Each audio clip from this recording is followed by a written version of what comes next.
In business, as well as warfare, there is a well-known strategy. Never let them see you coming. Now, no, it doesn't make launching a new product or starting an offensive on the war front easy. It just lowers expectations. This is what happened when Hyundai got into the EV car game. But now, the expectations are very high, and it's time for Act 2.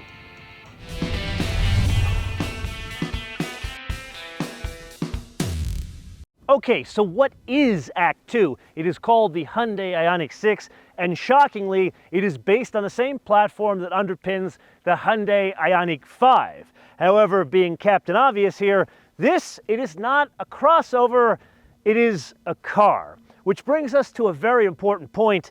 This is about the size, at least in wheelbase, as a BMW 5 Series or an E-Class, so like a mid-sized luxury car. However, it's not as long. It's about 5 inches shorter. Why is that important? It makes it easier to maneuver around city situations, which this car most likely will be found in. Okay, now that we understand what it is, let's go back to what it's based on, because it would stand to reason if it's based on the same platform as the IONIQ 5, that means all of the bits underneath it that work so well in that vehicle are underneath this vehicle, and that is the case. It's on offer as a single motor rear wheel drive or dual motor all wheel drive, and most importantly, it retains the 800 volt architecture, which means very fast charging. So 10 to 80% in 18 minutes. Now in terms of range, this one is a bit better. It does have 2 different battery options on offer though. There is a smaller battery. They call that one the standard range, and what that means to you and I is a smaller battery, a 53 kilowatt hour battery, which is also made up of 264 cells, and that translates to 240 miles of range. But then remember the 77.4 kilowatt hour battery in the IONIQ 5, that makes its way here, and they call that one the long range. But that one changes in range based on whether it's all-wheel drive or rear-wheel drive and what size the wheels are. The size of the wheels can be either 18 inches or 20 inches. So the best it could be, 361 miles of range, which is the 18-inch rear-wheel drive car, or this, the super fancy limited with 20-inch wheels and all-wheel drive, 270 miles of range. Now, if one is a Hyundai fanboy, they can't help but notice that's 41 miles more range than the best range estimate in an IONIQ 5. How do they do that? Well, there's a couple of moving parts. Number one, look at it. It's not as tall, it's more aerodynamic, so it cuts through the wind a lot easier. The coefficient of drag here is 0.22. Then they do a couple of unique tricks from an engineering point of view. Like number one, they preheat the battery before they charge it. And number two, there's an eco mode. Even in the all-wheel drives, it's a huge deal because they make the all-wheel drive a rear drive car, meaning they completely decouple the front wheels. They have a dog clutch in there, so it doesn't have any drag on the front motor to increase the overall range. Welcome to one of the most stunning parts of the Phoenix Valley of the Sun, Paradise Valley, specifically on the north side of Mach-e Mountain. With that, no, this is not lightweight, 4,616 pounds, or depending on express your weights and measures, 2,093 kilograms. Important point of information, if this was the rear drive with the 53 kilowatt hour motor, it would be 681 pounds lighter with that. Oh yes. There is a noticeable difference in acceleration from the IONIQ 5. Putting aside the intra-Hyundai comparisons, how does it deliver? Oh, look, a Bobcat. Welcome to Arizona. Wow, is he beautiful. Oh, I would love to go back and say hello. Anyway, how does it deliver power for a sedan? And there, it's quick.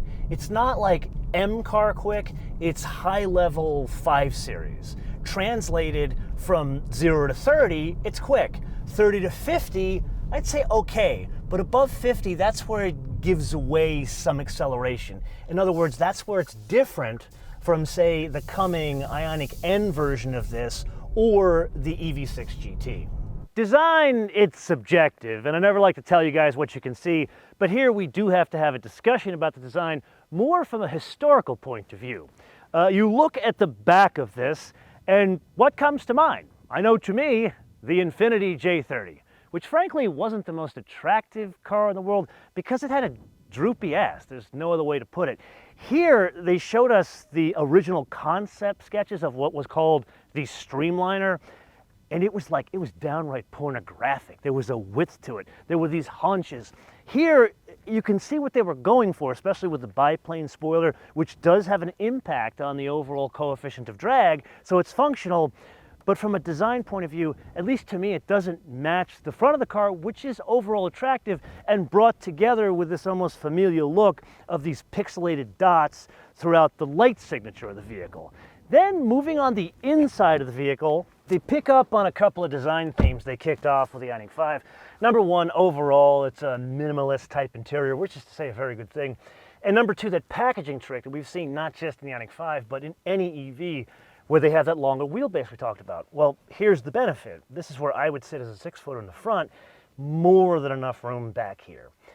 Then some party tricks. Remember the vehicle to load system that I demonstrated for you guys when we did the tech review of the IONIQ 5, which is basically doing the reverse of charging the car, where you can use the car as a power source. Well, today, Jim and I needed to charge some batteries for our mics, and that's what I've been doing, because now it's not just limited to the charge port outside the vehicle. In the fancy limited edition, they put a charge port inside the vehicle. But that brings us to an incredibly important question.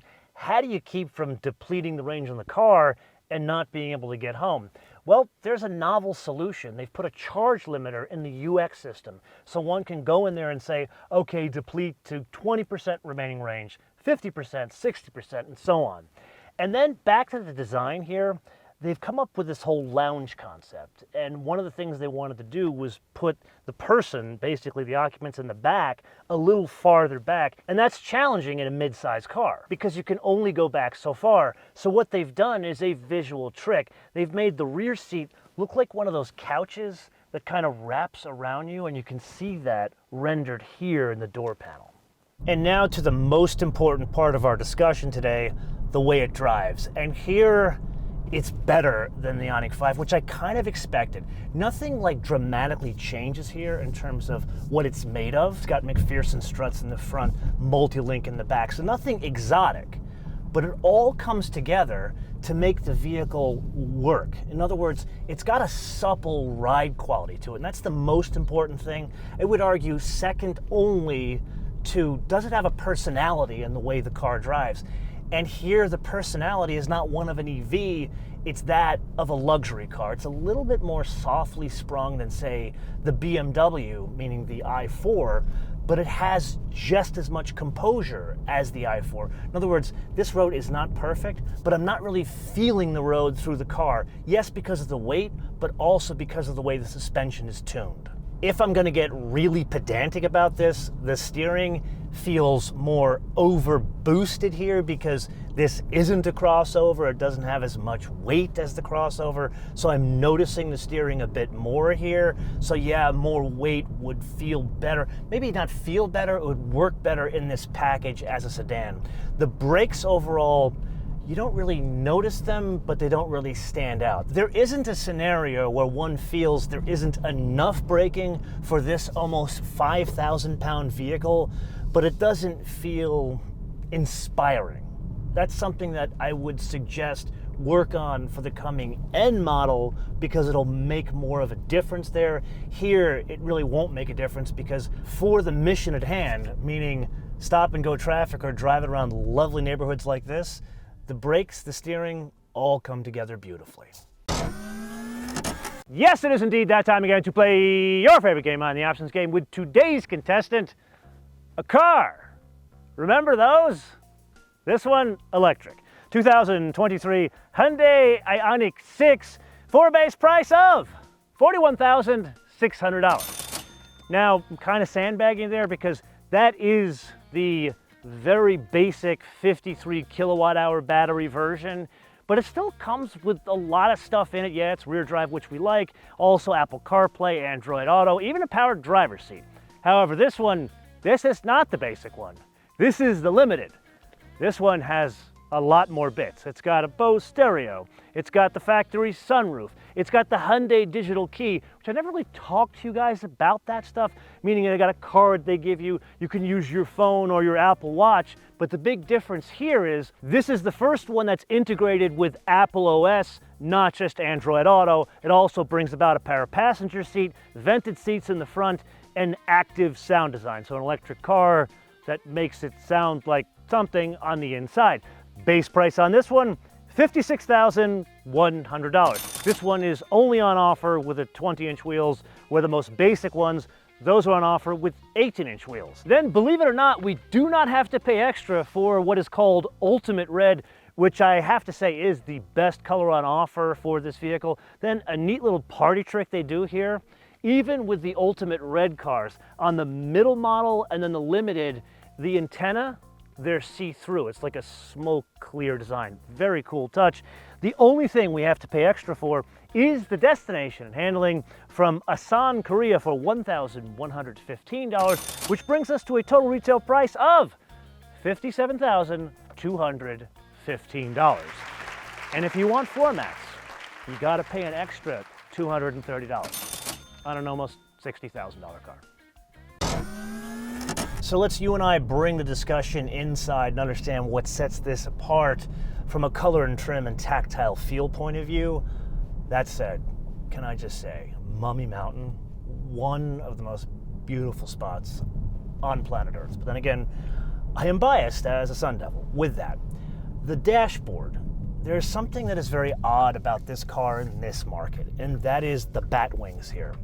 They have to put the bat wings because the car was originally designed with screens here for cameras instead of rear view mirrors. So this is not really an issue with Hyundai, this is an issue with the US government. Can you please sort out the legalities and let us do the rear view cameras so we can do this cool dash with the screens on either side? That would be lovely and probably safer, and would also improve efficiency because the aerodynamics would improve. Anyway, I'm going off on a tangent here. Then the design of the door panels. And here it's more understated than even the understated IONIQ 5. Now there are a couple of moving parts to make that happen. First, the design changes. It's two different slabs almost. You've got the upper and the lower, but the lower is not just an armrest, it's an armrest integrated to the stereo speaker. The design, the simplicity of it is stunning, and I've told you guys many times, Felix Holst, who ran Hot Wheels design for many years, famous saying, good design does not cost extra. This is an example of it. Then to make this work, bringing it all together is something that is not on the door panel. It's in the center here, and that is the window switches, the door lock, and the button to engage and disengage the auto hold. This brings about two benefits. Number one, it cleans up the design of the door panel, which in turn cleans up the design of the interior. And number two, it changes the functionality, the tactile feel of the vehicle, because you're no longer fumbling over here for window switches. You're fumbling here where your hand literally naturally falls. So controlling the four windows or anything else they may add in the future makes it much easier to reach. And the overall UX, meaning not just the screens, but the traditional buttons that have been in cars for 50, 60, 70, 80, 100 years, all of that works a bit better here than in the IONIQ 5. Perhaps the use of different colors, maybe different materials, might make this stand out a bit more. Okay, so what have we learned today? Well, despite all the hype of the first one and the fact that we can now see Hyundai coming, this is one of those rare instances where Act 2 is indeed better than Act 1. And it's not just that this is something good to drive and the whole range and the fast charging. Rather, now with the smaller range battery, which is sort of realistic, at 41,000, basically low 40s, this is one of the best EVs from a value perspective on offer. If you think about it, remember the Kia Niro EV, the base price of that one was like same price, 41, 42, somewhere around there, and that car doesn't charge as fast, and frankly, it's nowhere near this in terms of driving. Which brings us to the wish list. And here, something pedantic for all e-GMP cars. And when I say that, I mean the GV60, the EV6, the IONIQ 5, and now this. In other markets of the world, basically there's a frunk in all of them, but this, you can't put anything in this when it's all-wheel drive. However, when it's rear drive, they make this tray deeper, but not in the US. Can we change this for the US market? But I'm just one man. And this is the point of the episode where I turn this around to you guys to opine in the comments below, or via our social media, MotoManTV all one word, MotoManTV all one word, Facebook, Twitter, and Instagram. And with that, if you got value out of this episode, I would greatly appreciate you sharing them with all your friends on your socials. Till I see you in the next episode, bis später.